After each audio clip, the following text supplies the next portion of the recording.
Maraming dinidemandang taxpayers ang Bureau of Internal Revenue because of tax evasion. Ang tax evasion, kung alam nyo naman na, yun yung hindi pagbabayad ng tax ng illegal. Yung liable ka na magbayad ng taxes sa BIR pero hindi ka nagbayad ng taxes ng illegal. However, meron naman mga legal ways in accordance with our law, clearly and expressly provided by our law, not to pay taxes sa Bureau of Internal Revenue para maiwasan natin yung tax evasion na isinasampa ng BIR sa ating mga taxpayers. So if you are willing to learn, we will teach you now how to not to pay taxes sa BIR according to our law. Let's start. Number 1 po dyan is yung 8% income tax rate option or 8% ITR option. Nag-start lang to ng January 1, 2018 because of our train law. So kung natatandaan nyo, nagkaroon tayo ng train law, amendment of our tax code, and one of the amendments ng ating tax code, yun yung 8% income tax rate option natin. Under 8% income tax rate option, hindi liable magbayad ng percentage tax ang taxpayers na qualified at pumili ng 8% income tax rate option. So kung nag-choose kayo ng 8% income tax rate option or ITR option, hindi tayo required mag-file ng BIR form number 2551Q quarterly at hindi tayo required magbayad ng 3% quarterly percentage tax. So ano na lang pala babayaran natin, sir? Income tax na lang, using the 1701Q for the individual taxpayers and 1701A for annual ITR. Pero kung hindi ka naman lalagpas ng annual gross sales or receipts mo ng 250,000 pesos para ito sa mga nag-i-start pa lang ng business, wala rin tayong babayarang income tax dyan. Kasi ang 8% natin na computation ay in excess o yung sosobra lang sa 250,000 pesos annual gross sales natin. So kung hindi lalagpas yung sales nyo ng 250,000 pesos annually, dahil nga nag-i-start pa lang yung business nyo, wala rin kayong babayarang income tax. Pero required pa rin kayo mag-file ng 1701Q or 1701A sa Bureau of Internal Revenue reporting your annual gross sales or quarterly gross sales, tapos mina-minus natin yung 250,000 pesos doon. So wala rin tayong babayarang income tax natin. Okay? So wala ka nang babayarang income tax, wala ka pang babayarang quarterly percentage tax na 3% legally. So, wala siyang tax evasion. Okay? Next, yung ating VAT exemption. So, dati kasi nung nag-aaral pa ako, naturo ng teacher namin sa college na yung mga businesses, para maiwasan nila yung value-added tax, 12% VAT, ang ginagawa nila, pinapangalan nila sa mga kamag-anak nila yung mga branches ng kanilang business. Okay? Kasi kapag pinangalan pa rin nila sa kanila, same taxpayer, mag-accumulate yung sales natin ngayon. Yung head office and branches or branch. So kapag nag-exceed ka ng 3 million pesos, kasi 3 million pesos na yung annual threshold natin ng VAT, required na magbayad ng 12% VAT ang taxpayers. So dati ang ginagawa ng taxpayers, na nag-aaral ako, tinuro sa amin, pinapangalan sa ibang kamag-anak para hindi mag-accumulate yung VAT threshold. Dati nasa 1.5 lang yun na million eh. Tumaas ng 1,919,500, tapos namyenda ng train doon, naging 3 million pesos tayo. Pero kung ayaw nyo magbayad ng 12% VAT sa Bureau of Internal Revenue or BIR, mayroong legal na paraan.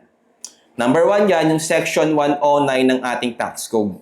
Sa Section 109 ng tax code natin, nandun yung listahan ng mga VAT-exempt transaction. Hindi siya subject sa 12% VAT kasi nga VAT exempt. Example doon yung letter A, yung favorite ko. Yung sale or importation of agricultural and marine food products in its original state. Yung pagbebenta ng prutas, gulay, karne, isda, bigas, yung mga agricultural food products natin in its original state, yun po ay VAT exempt. Yung mga nagbebenta ng karne, isda, bigas sa palengke, gulay, prutas na nakikita natin, VAT exempt yun. Wala silang babayaran 12% VAT doon, wala ring 3% percentage tax yun.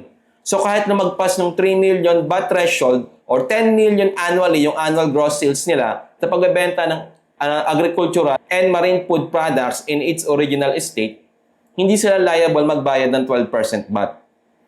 Example, yung mga fruits and vegetable dealer natin, di ba nakikita nyo, lalaki ng truck.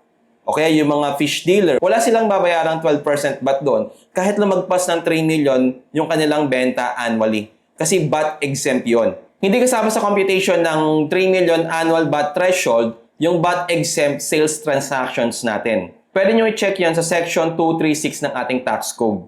Kasi nandoon naman nakalagay na hindi kasama sa 3 million VAT threshold yung mga VAT-exempt transactions natin. Ano pa? Example, yung leasing ng residential unit not exceeding 15,000 pesos per month, 1.5. So kung hindi nalagpas ng 15,000 pesos monthly, yung pinaparenta yung lease na residential unit, residential not commercial, wala rin tayong babayarang 12% VAT doon kahit lumagpas pa ng 3 million yung annual gross sales natin sa pinaparenta nating residential unit not exceeding 15,000 pesos kahit pagsamasamahin yon.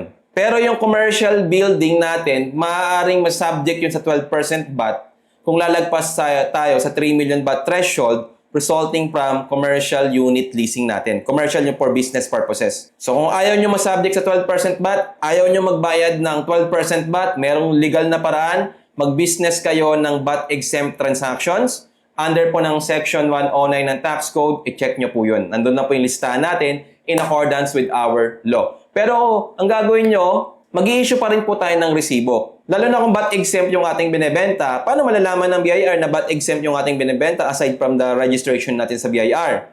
Kailangan po natin mag-issue ng resibo. Nakalagay naman po doon, naka-indicate naman doon na ano yung binenta nating products or services. Okay? So kung binenta nyo ay fruits and vegetable, ilalagay nyo lang doon sa resibo nyo, anong fruits yung binenta nyo, anong vegetable yung binenta nyo, o kaya rice, ilang kilo. So VAT-exempt na yung considered na VAT-exempt yun. Actually, meron nang ibinabang bagong format ang Bureau of Internal Revenue na resibo after the ease of paying taxes natin na amendment ng ating tax code.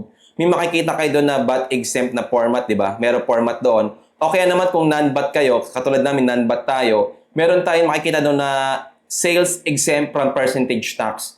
Kasi yung binebenta natin na produkto o serbisyo na VAT-exempt under Section 109 ng ating tax code, exempted din yun sa percentage tax natin under Section 116 ng ating tax code. Kaya mag-issue pa rin tayo ng resibo natin aside from the filing the applicable tax returns as evidence of our VAT-exempt sales transactions. Okay? Malinaw.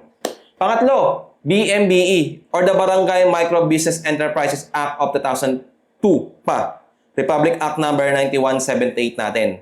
Under BMBE law, exempted ang taxpayers, kung qualified ang taxpayers at nag-avail ang taxpayers, exempted ang taxpayers ng income tax for 2 years. Renewable for another 2 years. Basta yung ating total assets, excluding land, kung saan nakapwesto yung ating mga businesses, ay hindi mag-i-exceed ng 3 million pesos. Total assets. Ang basihan ng BMBE ay total assets, not sales. So kahit 10 million yung sales nyo, pero ang total assets nyo hindi naman nag-i-exceed ng 3 million, pero hindi kasama sa computation ng 3 million total assets yung land, qualified pa rin kayo mag-avail ng BMBE. So kailangan nyo lang mag-apply ng BMBE Certificate of Authority sa DTI. Ina-apply yan sa Bureau of Internal Revenue using the BIR Form 1905 para ma-avail nyo yung income tax exemption under our law. Hindi tuturo sa inyo ng BIR yan kasi sa BIR, loss yan. Loss taxes yan. So hindi tinuturo ng BIR yung mga tax planning, yung tax avoidance, para makatipid ng taxes yung taxpayers ng legal, pero hindi illegal. Legal yung tinuturo natin, hindi tuturo ng BIR yan. Yung revenue officers in the front line, yan tuturo kasi nga conflict yan sa kanilang trabaho. Loss yan sa kanilang trabaho. Hindi sila makakolekta ng taxes sa ating taxpayers contrary sa kanilang tax target, tax collection target. So kung gusto nyo po, pwede po kayo mag-consult sa amin. Gagawa po tayo ng tax planning. So, hindi po namin nire-recommend immediately na mag-8% kayo o mag-VAT exempt transactions kayo o kaya naman mag-BMBE kayo o ano man yung mas maganda. Wala pong mas maganda outright. Kailangan po natin mag-tax planning. Sa tax planning po natin, gagawa po tayo ng tax planning sheet. Nandun po nakalagay, naka-entry, yung mga different tax options natin at gagawa tayo ng tax planning para malaman natin at the bottom line, ano ba yung mas maganda? Saan ba tayo mas makakatipid ng ating taxes?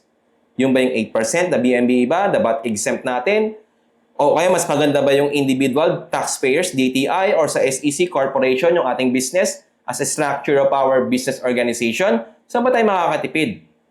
Pwede po namin kayo tulungan dyan. Pwede po kayo mag-consult sa amin, tax planning. pumunta lang po kayo sa ating website, marklordbumagat.com, at mag-schedule po tayo ng ating tax consultation para magawan po namin kayo ng tax planning at ipe-present po namin sa inyo yung tax planning para makatipid kayo ng taxes sa BIR ng legal.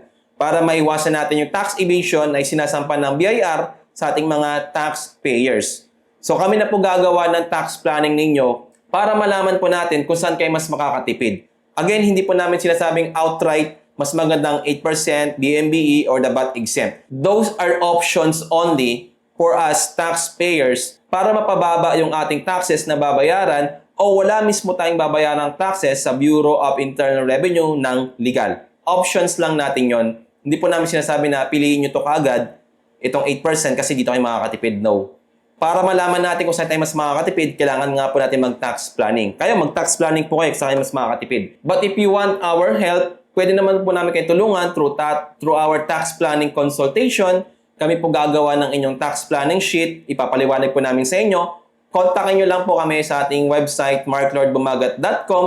Mag-i-schedule po tayo ng tax planning consultation. Pwede pong face-to-face, pwede pong online. You may click the link below or above ng ating HTC video to contact us para makapag-schedule po tayo ng tax planning consultation. Whether online or face-to-face, kung ano po yung gusto ninyo. Kung face-to-face, meet po tayo halfway sa Olongapo City or SBMA para may paliwanag namin sa inyo na mabuti kung saan kayo mas makakatipid ng taxes sa BIR in accordance with our law. Okay? Maraming salamat po. You may visit our YouTube channel, Accounting Tutorial Center, and our Facebook page, Accounting Tutorial Center, to learn more po for our other helpful HTC video na free. Maraming salamat po. Bye-bye! See you po next time!